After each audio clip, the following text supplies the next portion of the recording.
ser Paulo.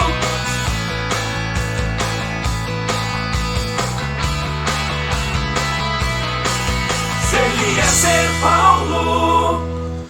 Olá galera que acompanha o futebol goiano, um grande abraço para vocês, especialmente para você rubro-negro, atleticano, que está na expectativa de ver o Dragão se recuperar dentro da Série B do Campeonato Brasileiro, retomar o caminho das vitórias após 4 partidas sem vencer.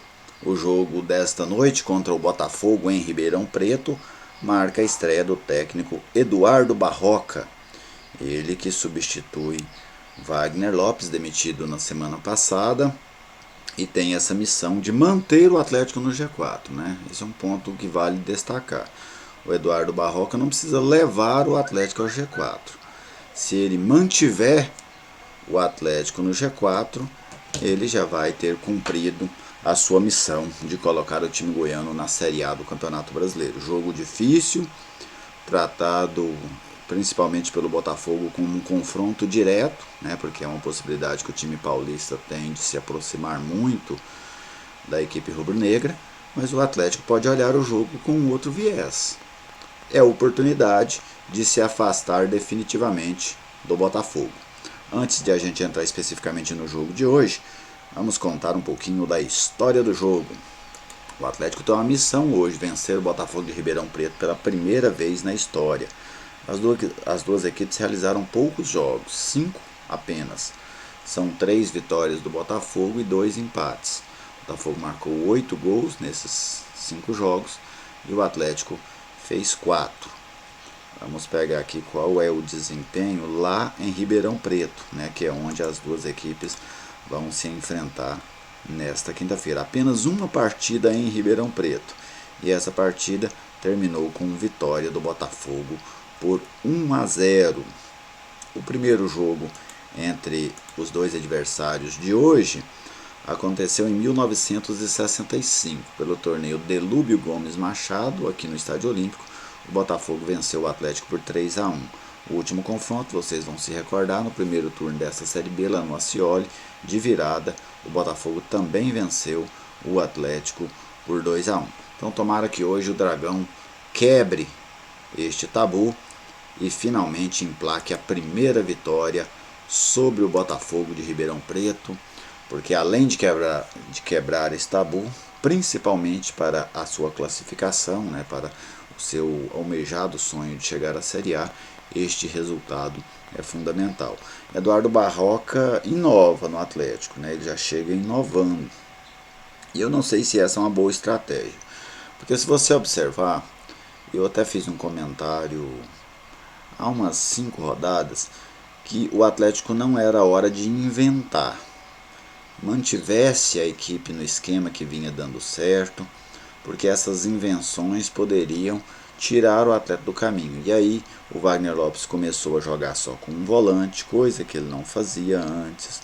Depois, agora o Barroca chega, coloca o time com 3 volantes. Então assim, o Atlético tinha uma estrutura que vinha dando muito certo e eu não via razão para modificar essa estrutura. Poderia fazer um ajuste ou outro, né? Mas não, o Atlético ele largou de jogar 2 volantes, passou a jogar só com um. Depois deixou de jogar com um centroavante, referência para jogar com o Ailon, com um pouco mais de mobilidade, mas sem muita qualidade até agora no Atlético. Então, para mim foram modificações ousadas e arriscadas em um momento que não precisava ousar e arriscar. Por quê? Porque o que o Atlético tinha era muito seguro. Tanto é que o Atlético chegou a emplacar até uma sequência de 10 jogos sem perder. Mas para hoje, Eduardo Barroca, lógico que isso não é oficial, né? Os times oficialmente hoje, eles saem somente ali 1 hora antes do jogo. Mas pelo que foi treinado, o Atlético teria o Kozlinski, Jonathan, Oliveira, Gilvan e o Nicolas. No meio campo, lembrando que o Atlético não pode contar nem com o Jorginho, nem com o Mike. Os dois estão suspensos. No meio campo, um trio de volantes: Natan, André Castro e Moacir. No ataque, Reginaldo, Pedro Raul e o Ailon. Então, eu não consigo compreender porque é que o Matheus não está nesse time.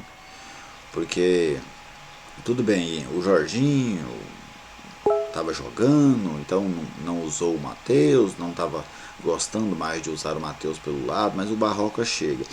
Ele não conta com o Mike, que é um jogador que puxa muito o Atlético para o ataque, muito corajoso, jogador muito voluntarioso. Ele não conta com o Jorginho, que é outro armador.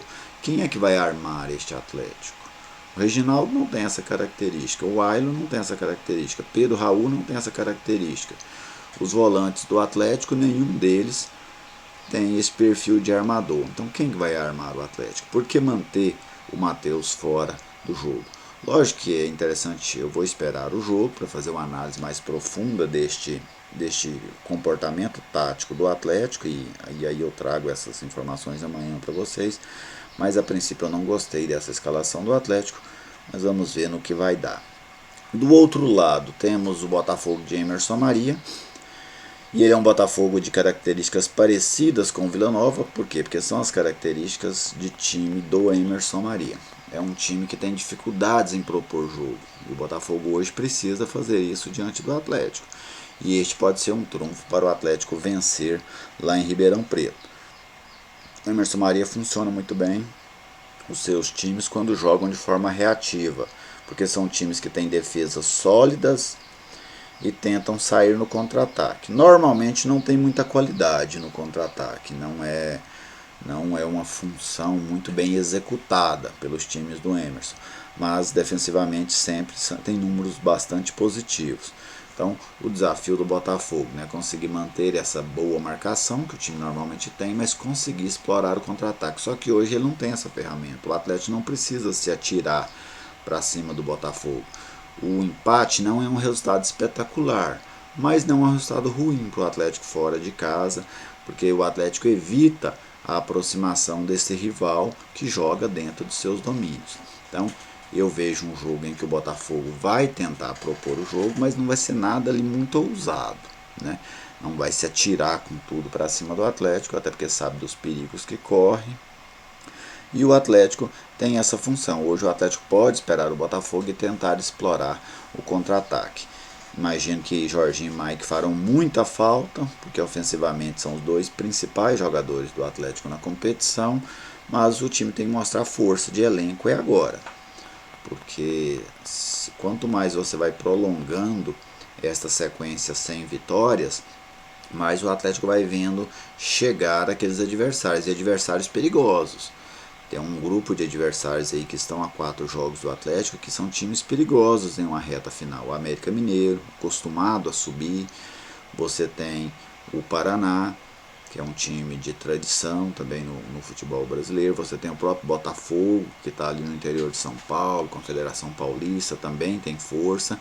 Então o Atlético precisa evitar que essa aproximação fique ainda mais evidente, porque esses times já vieram tirando pontos em relação ao Atlético e agora tem a oportunidade de nessas 2 próximas rodadas se aproximarem definitivamente. Então para o Atlético é fundamental um bom resultado, lógico que o ideal seria a vitória, mas não perder para o Botafogo, ele já dá um fôlego extra ao Dragão.